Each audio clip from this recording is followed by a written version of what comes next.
Prepare-se para desfrutar da sua leitura devocional Robert McChain.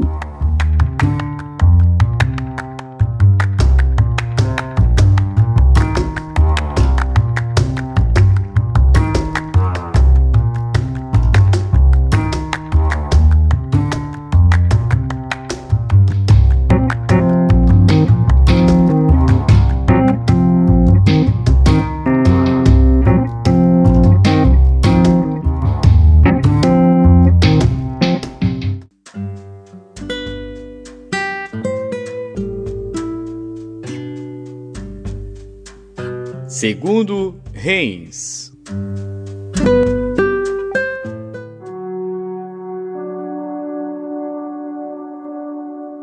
Segundo Reis, capítulo 13.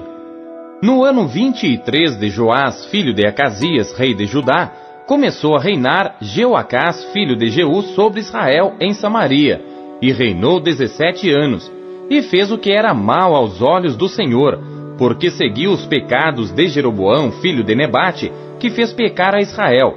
Não se apartou deles. Por isso a ira do Senhor se acendeu contra Israel, e entregou-os na mão de Hazael, rei da Síria, e na mão de Ben-Hadad, filho de Hazael, todos aqueles dias. Porém Jeoacás suplicou diante da face do Senhor, e o Senhor ouviu, porque viu a opressão de Israel, pois o rei da Síria os oprimia. E o Senhor deu um salvador a Israel, e saíram de sob as mãos dos sírios, e os filhos de Israel habitaram nas suas tendas como no passado. Contudo, não se apartaram dos pecados da casa de Jeroboão, com que fez Israel pecar. Porém, ele andou neles, e também o bosque ficou em pé em Samaria. Porque não deixou a Jeoacás do povo, senão só 50 cavaleiros, 10 carros e 10.000 homens de pé, porquanto o rei da Síria os tinha destruído e os tinha feito como pó, trilhando-os. Ora, o mais dos atos de Jeoacás e tudo quanto fez, e o seu poder, porventura não está escrito no livro das crônicas dos reis de Israel? E Jeoacás dormiu com seus pais, e o sepultaram em Samaria, e Jeoás, seu filho, reinou em seu lugar. No ano 37 de Joás, rei de Judá, começou a reinar Jeoás, filho de Jeoacás, sobre Israel em Samaria, e reinou 16 anos, e fez o que era mal aos olhos do Senhor, não se apartou de nenhum dos pecados de Jeroboão, filho de Nebate, com que fez Israel pecar, porém andou neles. Ora, o mais dos atos de Jeoás e tudo quanto fez, e o seu poder com que pelejou contra Amazias, rei de Judá, porventura não está escrito no livro das crônicas dos reis de Israel? E Jeoás dormiu com seus pais, e Jeroboão se assentou no seu trono, e Jeoás foi sepultado em Samaria, junto aos reis de Israel. E Eliseu estava doente da enfermidade de que morreu, e Jeoás, rei de Israel, desceu a ele, e chorou sobre o seu rosto, e disse: meu pai, o carro de Israel e seus cavaleiros. E Eliseu lhe disse: toma um arco e flechas. E tomou um arco e flechas. Então disse ao rei de Israel: põe a tua mão sobre o arco. E pôs sobre ele a sua mão. E Eliseu pôs as suas mãos sobre as do rei. E disse: abre a janela para o oriente. E abriu-a. Então disse Eliseu: atira. E atirou. E disse: a flecha do livramento do Senhor é a flecha do livramento contra os sírios. Porque ferirás os sírios em Afeque, até os consumir. Disse mais: toma as flechas. E tomou-as. Então disse ao rei de Israel: fere a terra. E feriu-a 3 vezes e cessou. Então o homem de Deus se indignou muito contra ele e disse: 5 ou 6 vezes a deverias ter ferido. Então feririas os sírios até os consumir. Porém agora só 3 vezes ferirás os sírios. Depois morreu Eliseu, e o sepultaram. Ora, as tropas dos moabitas invadiram a terra à entrada do ano. E sucedeu que, enterrando eles um homem, eis que viram uma tropa, e lançaram o homem na sepultura de Eliseu. E caindo nela o homem, tocando os ossos de Eliseu, reviveu, e se levantou sobre os seus pés. E Hazael, rei da Síria, oprimiu a Israel todos os dias de Jeoacás. Porém o Senhor teve misericórdia deles, e se compadeceu deles, e tornou-se para eles por amor da sua aliança com Abraão, Isaque e Jacó, e não os quis destruir, e não os lançou ainda da sua presença. E morreu Azael, rei da Síria, e Ben-Hadad, seu filho, reinou em seu lugar. E Jeoás, filho de Jeoacás, tornou a tomar as cidades das mãos de Ben-Hadad, que ele tinha tomado das mãos de Jeoacás, seu pai, na guerra. 3 vezes Jeoás o feriu, e recuperou as cidades de Israel.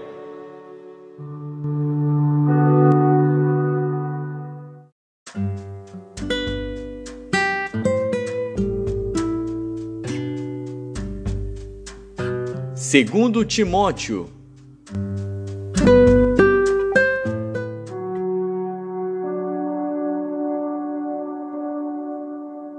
Capítulo 3. Sabe, porém, isto, que nos últimos dias sobrevirão tempos trabalhosos, porque haverá homens amantes de si mesmos, avarentos, presunçosos, soberbos, blasfemos, desobedientes a pais e mães, ingratos, profanos, sem afeto natural, irreconciliáveis, caluniadores, incontinentes, cruéis, sem amor para com os bons, traidores, obstinados, orgulhosos, mais amigos dos deleites do que amigos de Deus, tendo aparência de piedade, mas negando a eficácia dela. Destes, afasta-te.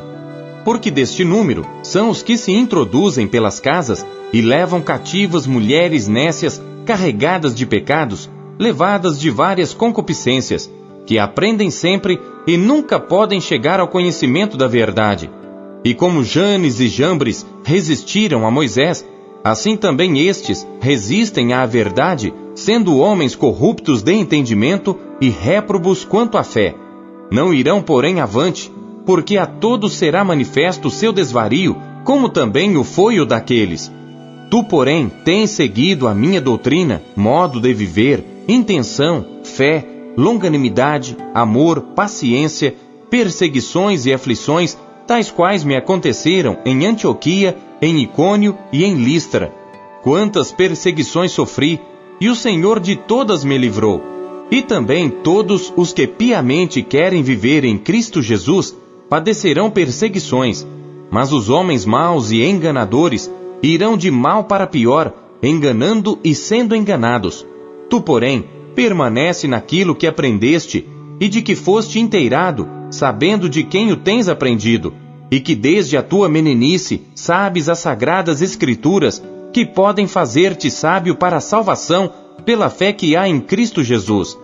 Toda a Escritura é divinamente inspirada e proveitosa para ensinar, para redarguir, para corrigir, para instruir em justiça, para que o homem de Deus seja perfeito e perfeitamente instruído para toda a boa obra.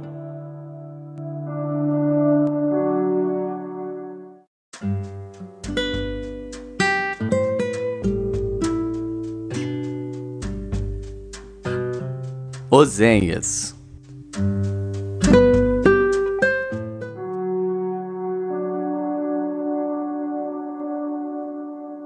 Capítulo 5. Ouvi isto, ó sacerdotes, e escutai, ó casa de Israel, e dai ouvidos, ó casa do rei, porque contra vós se dirige este juízo, visto que fostes um laço para Mispá e rede estendida sobre o Tabor. Os revoltos se aprofundaram na matança, mas eu castigarei a todos eles. Eu conheço a Efraim, e Israel não se esconde de mim. Porque agora te tens prostituído, ó Efraim, e Israel se contaminou. Não querem ordenar as suas ações, a fim de voltarem para o seu Deus, porque o espírito das prostituições está no meio deles, e não conhecem ao Senhor. A soberba de Israel testificará no seu rosto, e Israel e Efraim cairão pela sua injustiça, e Judá cairá juntamente com eles. Então irão com os seus rebanhos e com o seu gado para buscarem ao Senhor, mas não o acharão. Ele se retirou deles. Aleivosamente se houveram contra o Senhor, porque geraram filhos estranhos. Agora, em um só mês, os consumirá com as suas porções. Tocai a buzina em Gibeá, a trombeta em Ramá. Gritai altamente em Bet-Aven, depois de ti, ó Benjamim. Efraim será para assolação no dia do castigo. Entre as tribos de Israel manifestei o que está certo. Os príncipes de Judá são como os que mudam os limites. Derramarei, pois, o meu furor sobre eles como água. Efraim está oprimido e quebrantado no juízo, porque quis andar após o mandamento dos homens. Portanto, a Efraim serei como a traça, e para a casa de Judá como a podridão. Quando Efraim viu a sua enfermidade e Judá a sua chaga, subiu Efraim à Assíria e enviou ao rei Jarebe. Mas ele não poderá sarar-vos, nem curar a vossa chaga, porque para Efraim serei como um leão, e como um leãozinho à casa de Judá. Eu o despedaçarei, e ir-me-ei embora, arrebatarei, e não haverá quem livre. Irei e voltarei ao meu lugar, até que se reconheçam culpados, e busquem a minha face. Estando eles angustiados, de madrugada me buscarão.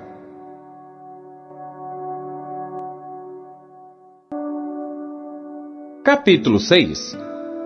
Vinde e tornemos ao Senhor, porque Ele despedaçou e nos sarará, feriu e nos atará a ferida.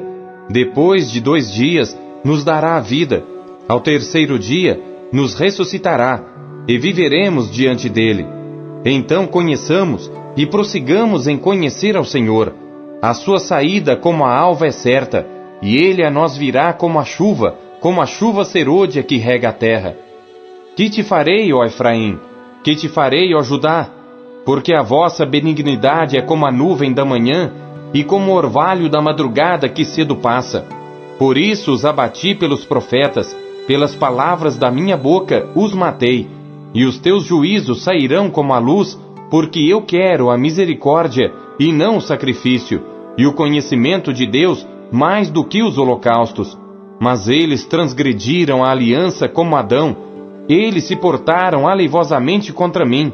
Gileade é a cidade dos que praticam iniquidade, manchada de sangue. Como as hordas de salteadores que esperam alguns, assim é a companhia dos sacerdotes que matam no caminho no mesmo consenso. Sim, eles cometem abominações. Vejo uma coisa horrenda na casa de Israel. Ali está a prostituição de Efraim. Israel está contaminado. Também para ti, ó Judá, está assinada uma cega, quando eu trouxer o cativeiro do meu povo.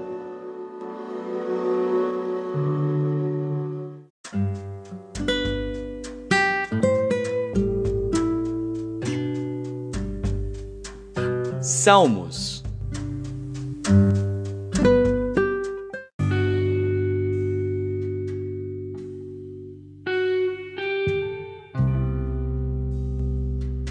Salmos, capítulo 119. Cof. Clamei de todo o meu coração, escuta-me, Senhor, e guardarei os teus estatutos. A ti te invoquei, salva-me, e guardarei os teus testemunhos. Antecipei o cair da noite e clamei. Esperei na tua palavra. Os meus olhos anteciparam as vigílias da noite para meditar na tua palavra. Ouve a minha voz segundo a tua benignidade. Vivifica-me, ó Senhor, segundo o teu juízo. Aproximam-se os que se dão a maus tratos, afastam-se da tua lei. Tu estás perto, ó Senhor, e todos os teus mandamentos são a verdade. Acerca dos teus testemunhos soube, desde a antiguidade, que tu os fundaste para sempre. Resh, olha para a minha aflição e livra-me, pois não me esqueci da tua lei. Pleitei a minha causa e livra-me, vivifica-me segundo a tua palavra. A salvação está longe dos ímpios, pois não buscam os teus estatutos. Muitas são, ó Senhor, as tuas misericórdias. Vivifica-me segundo os teus juízos. Muitos são os meus perseguidores e os meus inimigos, mas não me desvio dos teus testemunhos. Vi os transgressores e me afligi, porque não observam a tua palavra. Considera como amo os teus preceitos. Vivifica-me, ó Senhor, segundo a tua benignidade. A tua palavra é a verdade desde o princípio, e cada um dos teus juízos dura para sempre. Shin. Príncipes me perseguiram sem causa, mas o meu coração temeu a tua palavra. Folgo com a tua palavra, como aquele que acha um grande despojo. Abomino e odeio a mentira, mas amo a tua lei. 7 vezes no dia te louvo pelos juízos da tua justiça. Muita paz têm os que amam a tua lei, e para eles não há tropeço. Senhor, tenho esperado na tua salvação, e tenho cumprido os teus mandamentos. A minha alma tem observado os teus testemunhos, amo-os excessivamente. Tenho observado os teus preceitos e os teus testemunhos, porque todos os meus caminhos estão diante de ti. Tav. Chegue a ti o meu clamor, ó Senhor. Dá-me entendimento conforme a tua palavra. Chegue a minha súplica perante a tua face. Livra-me segundo a tua palavra. Os meus lábios proferiram o louvor, quando me ensinaste os teus estatutos. A minha língua falará da tua palavra, pois todos os teus mandamentos são justiça. Venha a tua mão socorrer-me, pois escolhi os teus preceitos. Tenho desejado a tua salvação, ó Senhor. A tua lei é todo o meu prazer. Viva a minha alma e louvar-te-á, e ajuda-me os teus juízos. Desgarrei-me como a ovelha perdida. Busca o teu servo, pois não me esqueci dos teus mandamentos. Não se contente apenas em ler a Bíblia, busque encontrar Deus nela. E você acabou de ouvir a leitura devocional Robert McCheyne, o melhor plano de leitura conhecido na história da igreja. Que privilégio, hein? E não esqueça de dar o seu like, curtir e comentar e compartilhar esse vídeo. E você que ainda não adquiriu a sua Bíblia devocional, o melhor plano de leitura já conhecido na história da igreja, é sua oportunidade de fazê-lo agora. Acesse aqui os meios da Marcas Editora para adquirir a sua versão, a sua unidade. Nós temos em várias cores. Nessa cor caramelo maravilhosa, temos nesse lilás que está incrível, temos também nesse azul turquesa e por fim temos também essa que está chiquíssima no tom de cinza. Já acesse QR Code, meios aqui para você já ter a sua própria história com a Bíblia devocional, como milhares de pessoas estão sendo impactadas pela leitura diária do devocional Robert McCheyne.